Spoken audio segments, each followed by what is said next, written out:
And welcome into the round table. And yes, it is Halloween. And yes, we're aware of that. But unfortunately, going to talk about some of the tough economic situations that we're feeling right now, and kind of feeling a little bit about how things could go over the course of the next 6 to 8 months or so. Joined here by Tony Mulvey and by Anthony Smith. And guys, we talked to Clarissa Hawes earlier this show. I also talked to John Kingston. We've heard from Craig Fuller, Zach Strickland. They're talking about we didn't see much blood in the water last year. We're starting to see a little bit of blood in the water this year. What's your take on what's going on right now and how we move forward in the next 6 to 8 months? I mean, first of all, I don't think it's a surprise. No. Given where we were and then the rapid change. And I always paint it this way, and I've painted it. I want to get your take on it, Anthony. It's like the macroeconomic picture right now is puzzling because on one hand, you have this good side of the economy where it's grown slightly, but it's not really growing a whole lot. You've got the labor market that's strong, but then you've got the Fed raising interest rates at a level that they haven't. You've got credit card debt hitting record highs. You have delinquency rates on like auto loans, personal loans, like hitting new high, or not highs, but they're starting to increase. You've got student loan resumption of payments. You have savings rates that are declined. It's like you're just in this economic time where the labor market and all that looks strong and has appeared strong recently, but you've got the other side of the coin on the consumer front that's difficult. And then obviously you're in the freight environment. If the consumer's not as strong and maybe as it was in 2021, that means they're spending less money, especially as services reopen. So it means less demand. You add in all the carriers, everybody's fighting for the same freight, and you're talking long haul freight volume growth of 1% in a year, and you've grown capacity well in excess of that. So not a surprise to see people go under. Anthony, what's your take on this situation, especially from the macroeconomic perspective?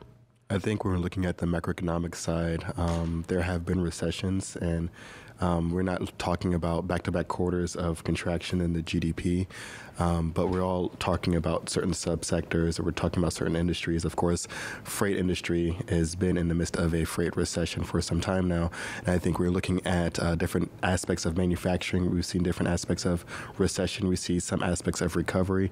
When we start looking at some parts of housing, maybe a trough has been reached, and we're starting to see a slow climb out of it, even though we're starting to see that there's still a lack of existing home inventory. I think we're looking at the state of the U.S. consumer. They're leaning heavily, as Tony mentioned, on the labor market. Of course, buy now, pay later, utilizing credit. These are different aspects that really have been the lifeline for overall American consumption. I think we're looking at ongoing purchases by the U.S. consumer. We're going to be looking at a more competitive aspect in terms of good spending on services. Of course, we looked at Barbenheimer this summer. We looked at so many concerts, Taylor Swift just absolutely doing her thing. We're looking at Drake just taking over the world. We're looking at Beyonce with her huge following. So we're looking at all these massive artists really bringing people out in droves. We're looking at people traveling. So that service aspect has definitely been huge, and it's reflected when we're looking at the employment numbers. So job openings, 9.6 million in the last print. A lot of it's going to be leisure hospitality. Same with the ADP, private employment. We're looking at all these places that are hiring. It's all going to be focused around the services side. So going into the holiday season, we have an earlier start on some of those goods aspects. So instead of Black Friday, I've seen Black Friday deals start now in October. And so that's getting a head start in some of those goods side, as those retailers are going to have to compete with services and with each other with better prices. It's going to be interesting to see how that plays out. Tony, as far as what we've reported here on Freight Waves in terms of just the stories that we've put out here recently, we've talked about bankruptcies, we've talked about debt ratings going down, we've talked about closings and those sort of things. Craig and Zach again alluded to blood in the water, and I'm not trying to be all doom and gloom here on Halloween, but at the same time, does this feel a little bit like the constricting of the economy, and whoever is kind of on the outside is not really in a great position right now? Yeah, I mean, obviously that's what the Fed's trying to do. When you look at raising interest rates, it's a demand side destruction, and it increases the cost of capital. Like, it just makes business activity more difficult in this time.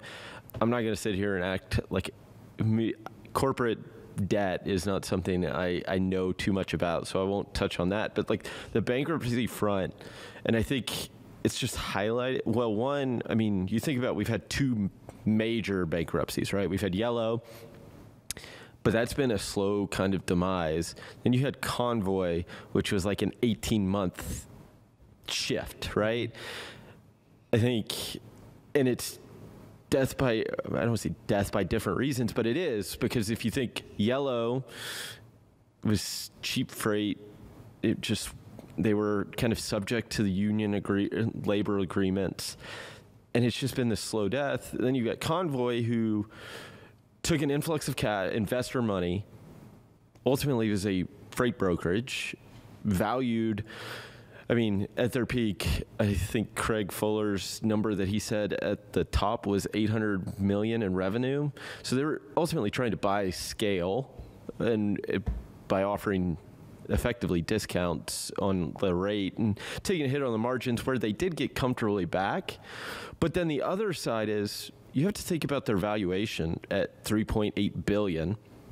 C.H. Robinson, a publicly traded company, they were at, what, last I looked at, $9.8 billion was their market cap, which is kind of the same metric if you want to think of it that way. So you're talking about a company who does $800 million in revenue. This is where it kind of got interesting in the valuation metric. You're valuing them on gross revenue as opposed to net revenue, which is what C.H. Robinson's ultimately being valued on. Do very similar things, right? And I think that overvaluation at $3.8 billion hurts, because when you go back and you need an influx of money, people don't want to take a down round. And it also makes it harder to sell in this environment. So while they basically had the opportunity, or they were chopping all courses to basically keep the company alive, it gets very difficult when you get that valuation that seems too high. And I think that's ultimately what kind of led to some of this. But I think that's going to be a case of others in the space over the next 6 to 8 months. Cost of capital is higher.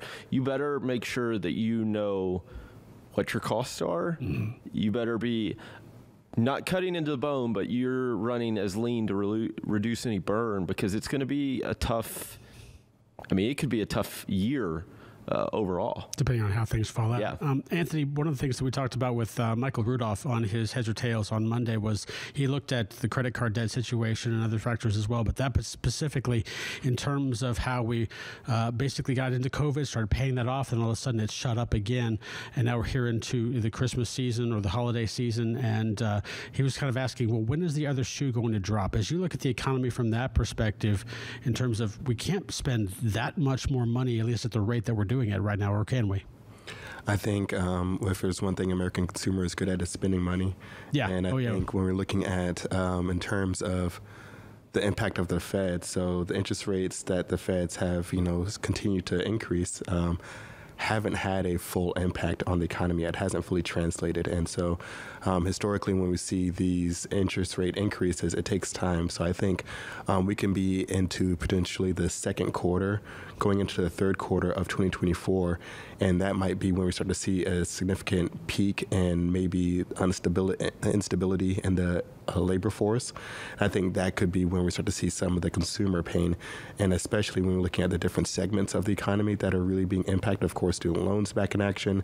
I think auto loans are going to be a big factor. I think those that maybe have secured a home at a much elevated mortgage rate are going to be impacted potentially if there's any sudden shakeups in the labor market as well. And I think when we're looking at the 9.6 million job openings in the latest number right now, we get some new updates here shortly.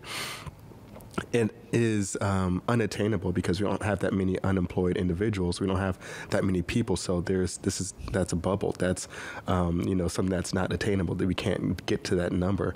And so since we have that, I think we're going to see a huge shift. So there's telling me that there's something off in the labor numbers. There's something that's a little bit of a miss. And I think when we fix that and find that bottom or that correction, I think we can start to see a little bit more of a syncing up in the macroeconomy. I just want to just touch on one thing with the auto number. I think it was interesting. I saw something on X the other day that said, like, searches for giving a car back we're like at an all-time high. I think it's people realizing that the interest rate and the payment is that if they went and got a new car, they're not going to be able to afford it, and they're trying to find ways out of it, and it's not that easy. No, it's not. With just a few seconds left here, and again, not trying to play off of the Halloween theme here, but in terms of as you're looking in, people have said, we think it's going to be Q1, maybe Q2, maybe Q3, could be another year.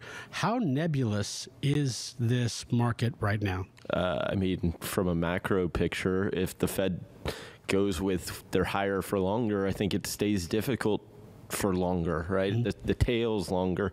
I think the question on the freight side is how fast does capacity leave? Because I think demand is, I would say, would we like to see some growth? But I mean, we've seen healthy growth from outside of obviously the growth in 2021, but from 2019 to now, that trend line is fairly healthy growth. I think that's a trend that we need to see. Anthony? I think, of course, throughout COVID, we saw this influx of capital that was really infused into a lot of the supply chain. I think right now, everyone that's in the supply chain, especially those veterans, understand that this is a cyclical market. And so I think everyone is waiting for that shift in that pendulum. And so I think right now we have is a standoff. And so the longer a lot of companies wait, the worse their financials can get, because they're just trying to make it to that next phase in hopes that it can swing back in the other direction. The bad part about it is they might wait a little bit too long. Yeah, that's definitely something to make sure. Of course, Tony, Anthony, thanks so much for joining us on our roundtable. We'll take a short break and come back with more after this.